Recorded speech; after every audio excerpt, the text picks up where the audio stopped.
Good morning, Peter. Hello, Henny. Wonderful to be in touch. We are starting with family, and I think the first gem as a form of wealth under family is a very interesting title. The time my mother took on a motorcycle gang. And I'll share the story with you just now.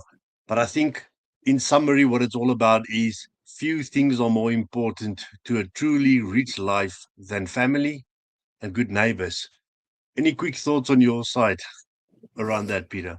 I think because I had such lovely family chats yesterday that it's all important to me connecting with the family, connecting with and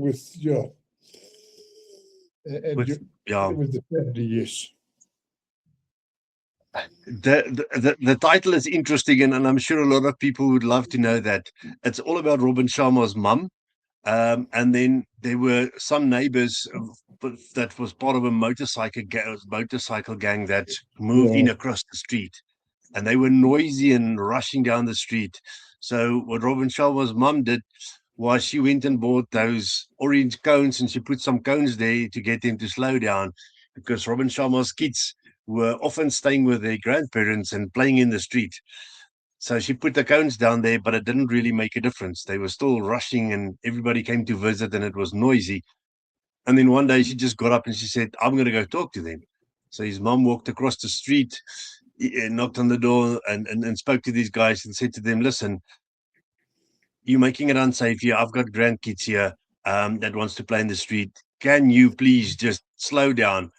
And the leader of the gang just stood up and said, from now on, ma'am, your kids are our kids as well. We'll look after them.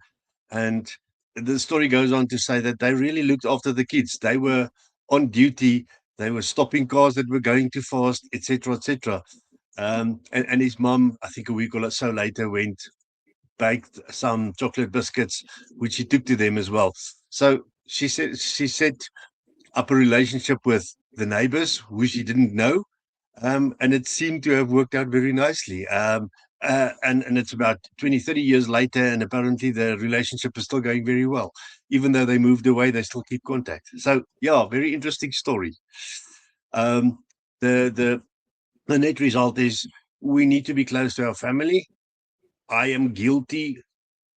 I stay less than 50 k's from my brother and my sister, and I don't see them as often as I can.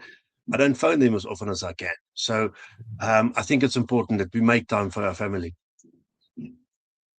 Anything you want to add to that, Peter? You know,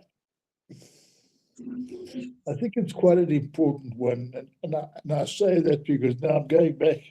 I'm going back literally a few months when my brother was still around, and I was very much aware of this family thing and how important it is to stay in touch. And if I remember correctly, you met up with your brother once a week and you had coffee, which was very nice. Which was yeah.